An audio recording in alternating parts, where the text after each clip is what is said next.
Class 6 हम पढ़ रहे हैं subject English reader lesson number 14 हम स्टार्ट करेंगे। The chapter name is Stephen Hawking. I hope आप सबने इनका नाम सुना है। ये बहुत ही महान साइंटिस्ट थे, ब्रिटिश में रहने वाले। इन्होंने फिज़िक्स के फील्ड में मतलब भौतिक के क्षेत्र में बहुत अच्छा काम किया है। चलिए पढ़ते हैं इनके बारे में। Stephen Hawking a British physicist whose understanding of the universe as his field of study. इन्होंने मतलब ये भौतिक के वो थे, साइंटिस्ट थे और ब्रिटिश थे, और इन्होंने विश्व को समझने में मतलब इस क्षेत्र में, यूनिवर्स के क्षेत्र में अपनी बहुत सारी अंडरस्टैंडिंग दी है, अपनी थ्योरीज दी हैं। He came up with a theory about the origin of the universe, और उन्होंने एक थ्योरी दी थी जिससे पता चलता है कि विश्व मतलब ये जो हमारी दुनिया है ये कैसे आई, इसके ओरिजिन के बारे में। He propounded that the universe began with a big bang, और इन्होंने मतलब ये प्रोपाउंडेड मतलब उसकी खोज की कि जो ये यूनिवर्स विश्व है किससे शुरू होता है, बिग बैंग से। इनकी थ्योरी को बिग बैंग थ्योरी भी बोला जाता है। उन्होंने डिक्लेयर करा और ये यूनिवर्स जो है मतलब जो दुनिया है इसी तरह से एक ब्लैक होल की तरह ये ख़त्म हो जाएगी, मतलब एक बड़े काले छेद में ख़त्म हो जाएगी। What is a black whole? Black hole क्या है? Black whole is far out in space, मतलब स्पेस में ही ख़त्म हो जाएगी ये पूरी दुनिया। इट इज़ डार्क, ये बहुत ही क्या है, अंधेर है यहाँ पर। It is dark because it does not reflect light, क्योंकि यहाँ पर रिफ्लेक्ट जो प्रकाश है वो रिफ्लेक्ट नहीं होता है, बल्कि लाइट जो है इसमें फंस जाती है। मतलब बहुत ही क्या है ये दुनिया, मतलब इन्होंने ब्लैक होल थ्योरी दी थी कि ये दुनिया जो है ये किससे बनी है, बहुत बहुत बड़ा होल है ना, और ये इसी में बिल्कुल ख़त्म हो जाएगी। You can look upon a black hole as a light guzzler but it is not called by that name. मतलब आप देख सकते हो उस ब्लैक होल में, मतलब जैसे ऐसा लगता है जैसे क्या है, आवाज़ गूंज रही है, रोशनी गूंज रही है, लेकिन वास्तव में इसका नाम वो नहीं है। इसको नाम क्या दिया गया है? Black hole. Names often end up as misnomers, क्योंकि जो नाम होते हैं वो असल में क्या होते हैं, मिथ्या ही होते हैं, मतलब झूठे ही होते हैं। जैसे कि आप देखते हैं कि थिंक ऑफ सुनैन with a squint or a सुंदर हुई सेज अगली, मतलब बोला जाता है ना कि एक कहावत भी है, आँख का अंधा नाम नैनसुख, कि मतलब जो अंधा होता है उसका नाम ऐसा है ना, नाम रख दिया सुंदर लेकिन वो देखने में सुंदर नहीं है। इसी तरीके से उसको नाम क्या दिया गया? ब्लैक होल, जबकि उसके अंदर क्या है, लाइट गूंजती है। No black hole has a hole, मतलब इस ब्लैक होल में ऐसा नहीं है कि कोई छेद ही है, बस उसको नाम दे दिया गया है। इन रियलिटी असल में क्या है, वो बिल्कुल पैक्ड है और उस मैटर से, मतलब उसके अंदर क्या है, जगह है, कुछ मैटर है, कुछ वस्तु है, और बहुत ही ज़्यादा वो डीप है। The forecast by Stephen Hawking, तो जिन्होंने जो थ्योरी दी तो likely end of the universe was truly sensational, तो जब इन्होंने थ्योरी दी तो ये सारे में मतलब इसकी बहुत ज़्यादा गूंज हो गई। Most physicist found much wisdom, मतलब तो जो कई सारे साइंटिस्ट थे और भी उन्हें लगा कि इनकी बातों में सच्चाई है, मतलब बहुत ही इन्होंने बुद्धिमानी वाली बात कही है। A few held other views, कुछ लोगों के और व्यूज़ थे, but even they agreed that the theory projected by Stephen Hawking was worth further study. लेकिन सब इस बात पे एग्री हुए कि जो स्टीफन हॉकिंग ने ये थ्योरी दी है ये वाकई में क्या है, काबिल तारीफ़ है और पढ़ने लायक है। That was something that pushed him into the limelight, और ये थ्योरी इनको लाइमलाइट मतलब सब इनको इस थ्योरी से बहुत ज़्यादा जानने लगे। Till then very few had seen Hawking, और उस समय तक मतलब सबने इनका नाम ही सुना था, बहुत कम लोगों ने इनको देखा था। Fewer still new of the tremendous odds set in his path. The fact is that Hawking is totally incapable of moving, मतलब बहुत लोग कम इनके बारे में जानते थे कि इन्होंने कैसे इस मुकाम तक पहुँचे हैं। मतलब असल में क्या था कि हॉकिंग जो थे बिल्कुल भी वो चल फिर नहीं सकते थे, मतलब इनकेपेबल थे मूव करने में अपने आप से, और वो मतलब अधिकतर टाइम वो किस पर बिताते थे? एक व्हील चेयर पर। He has been devastated by a rare, मतलब उन्हें एक बीमारी थी, जिन्होंने जिस बीमारी ने उनकी हालत की थी उस बीमारी का नाम क्या था? वो इनक्योरेबल, मतलब ठीक ना होने वाली डिजीज़ बीमारी इनको हो गई थी, एम्योट्रोफिक लेटरल स्क्लेरोसिस, जिसको शॉर्ट में ALS बोला गया है। ठीक है, बीमारी का नाम है जो इनको हो गई थी, जिस वजह से ये चल फिर नहीं सकते थे। Encased in the spinal cold, मतलब जो इनकी रीढ़ की हड्डी थी उसमें इनको प्रॉब्लम हो गई थी। There are the communication channel of the body so long as they healthy every limb every organ, जब तक वो ठीक थे तो उनका मतलब हर बॉडी का हर ऑर्गन अच्छे से काम करता था। लेकिन जैसे ही इनको ये ALS हुआ इसके बाद से इनकी जो तबीयत थी वो बिगड़नी शुरू हो गई थी। ये कब बॉर्न हुए थे? जनवरी 8 1942 में ऑक्सफोर्ड इंग्लैंड में। Stephen was a normal child, एक साधारण बच्चे ही थे। Of course while he was at school there were occasional hints of future trouble. जब वो स्कूल में थे तभी से छोटे छोटे हिंट इनको मिलने शुरू हो गए थे कि आखिर में इतनी बड़ी प्रॉब्लम हो सकती है। Stephen often found it hard to coordinate, मतलब कई जब वे छोटे थे तभी से मतलब ये इनकी मूवमेंट्स में मतलब इनको चलने फिरने में थोड़ी प्रॉब्लम होती थी। He could not throw a ball, ये बॉल को टारगेट पर मतलब जहाँ इन्हें फेंकना होता था वहाँ नहीं फेंक पाते थे ठीक से। और कभी ये मतलब जो सिंपल कैचेस इनको दी जाती थी वो भी इनके हाथ से छूट जाती थी। और जो इनकी हैंड राइटिंग थी वो भी बहुत ज़्यादा स्लोपी, मतलब ख़राब होती जाती थी। मतलब इनके हाथ जैसे हम लिखते हैं ना तो इनके हाथ ऐसे मूव नहीं करते थे, ऐसे हो जाते थे, स्लोप हो जाते थे। तो ये मतलब जो इनकी टीचर्स थी वो भी इनको अच्छा लिखवाने के लिए बहुत कोशिश करती थी, लेकिन बाद में वो सब व्यर्थ ही गया क्योंकि किसी को नहीं पता था कि इनको आप इतनी बड़ी बीमारी होने वाली है। तो इसलिए थोड़ी थोड़ी प्रॉब्लम इनको होनी शुरू हो गई थी उसी वजह से। स्टीफन हॉकिंग रियलाइज, तो स्टीफन हॉकिंग को रियलाइज़ हुआ that all was not well him, कि मेरे साथ कुछ सब कुछ ठीक नहीं है।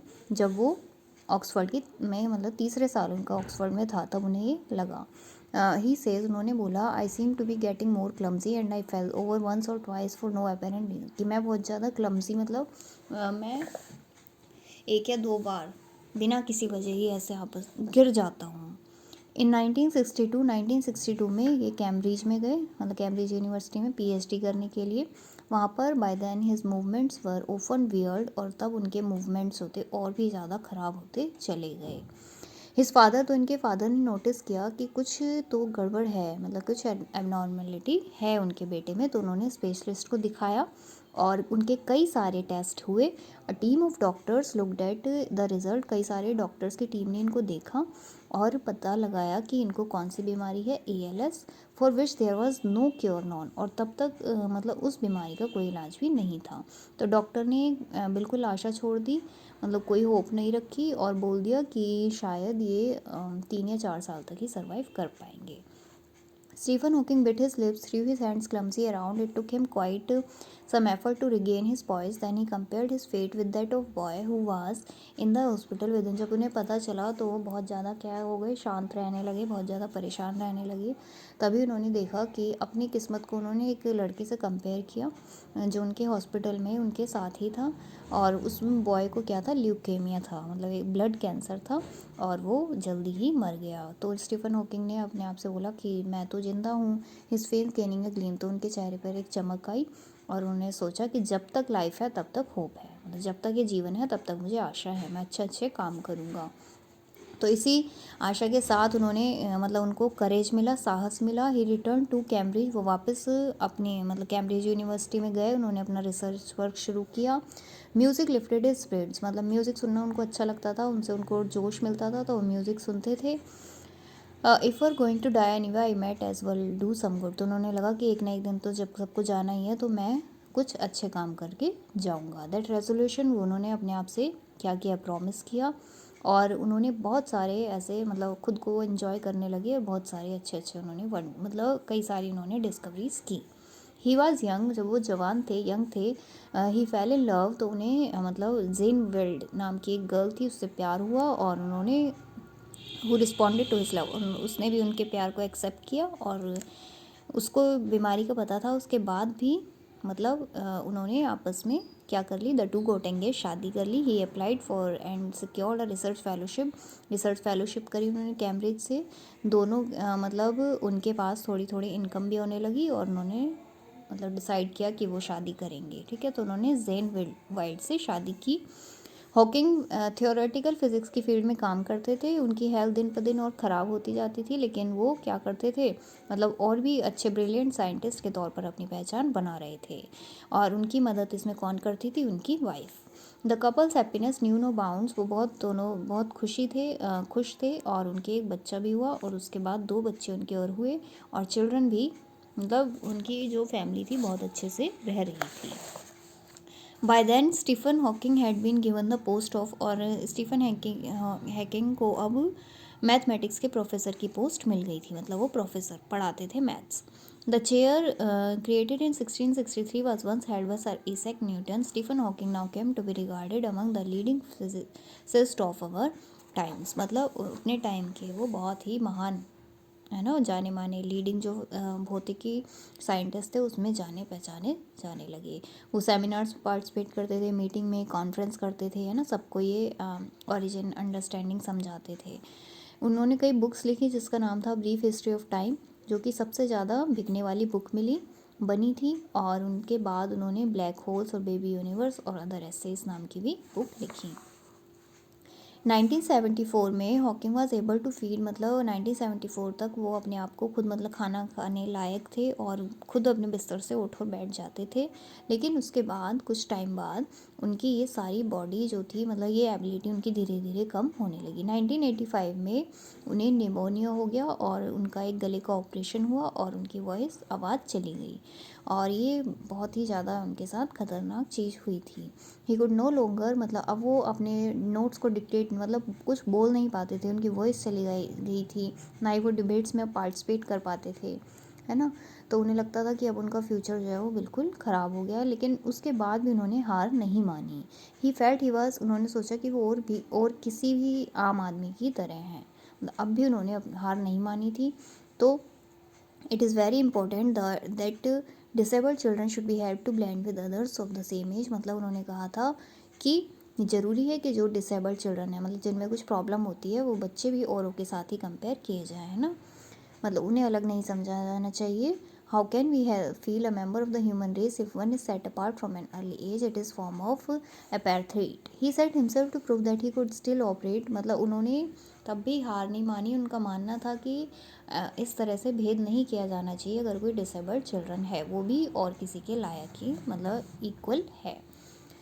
तो उन्होंने क्या करा, इसको भी जैसे उनकी आवाज़ चली गई थी, इसका भी उन्होंने एक तरीका अपना लिया था। द ओनली वे, मतलब क्या तरीका था कि वो स्पेल करते थे कोई word letter by raising my eyebrows, मतलब अपनी आईब्रो को रेज करके अगर कोई उसको राइट लेटर को पॉइंट आउट करे। दिस वॉज, मतलब इसमें टाइम तो बहुत लगता था, लेकिन अगर कोई कम्युनिकेट फास्ट कर दे तो वो अच्छे से कर लेते थे। The answer came from Walt Woltosz नाम के एक कंप्यूटर एक्सपर्ट थे। उन्होंने क्या करा, एक प्रोग्राम बनाया जिसको इक्वलाइज़र बनाया गया। वो स्टीफन हॉकिंग्स की जो भी मतलब एक वर्ड सेलेक्ट करते थे कंप्यूटर स्क्रीन से और वो उस पोर्टेबल कंप्यूटर में आ जाता था और स्पीच सिंथेसाइजर से मतलब वो उसको क्या कर लेते थे, मतलब वो कंप्यूटर उनकी जो आईब्रोज वगैरह थी उसको देखकर समझ जाता था कि वो क्या वर्ड बोलने वाले हैं।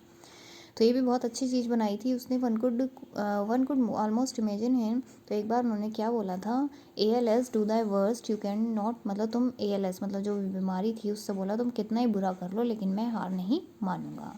स्टीफन हॉकिंग कंटिन्यूस, तो वो दोबारा से उन्होंने क्या करा, रिसर्च में जाना शुरू करा, अपनी स्टडी कंटिन्यू करी, लेक्चर्स देते थे वो स्टूडेंट्स को, उन्हें कई सारे ऑनर्स और अवार्ड्स भी दिए गए।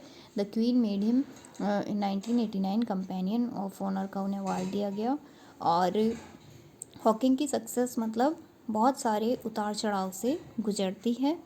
His never say die spirit beating all odds, लेकिन जितने भी उनके ओट्स मतलब जितने भी उनके जीवन में परेशानी आई, उन्होंने जो उनकी स्पिरिट थी कि वो हमेशा कहते थे मैं कभी हार नहीं मानूंगा, उसने सारी उनकी मुश्किलों को हरा दिया। ठीक है, तो देखिए कितनी प्रॉब्लम थी, लेकिन स्टीफन हॉकिंग बहुत ही महान साइंटिस्ट में जाने जाते हैं, आप सबने उनका नाम सुना होगा, है ना। तो कितने वो मतलब हमेशा व्हील चेयर पर रहते थे, इतनी प्रॉब्लम होने के बाद भी उन्होंने अपनी जो पढ़ाई थी या जो भी वो चीज़ करते थे सेमिनार्स वगैरह वो कंटिन्यू रखे, वो कभी भी हार नहीं मानते थे। ठीक है, तो उनके लाइफ से हमें सीख लेनी चाहिए। ठीक है बच्चों, तो इसके अब आप वर्निंग और PDF में से एक्सरसाइज देख के और क्वेश्चन आंसर सब करेंगे।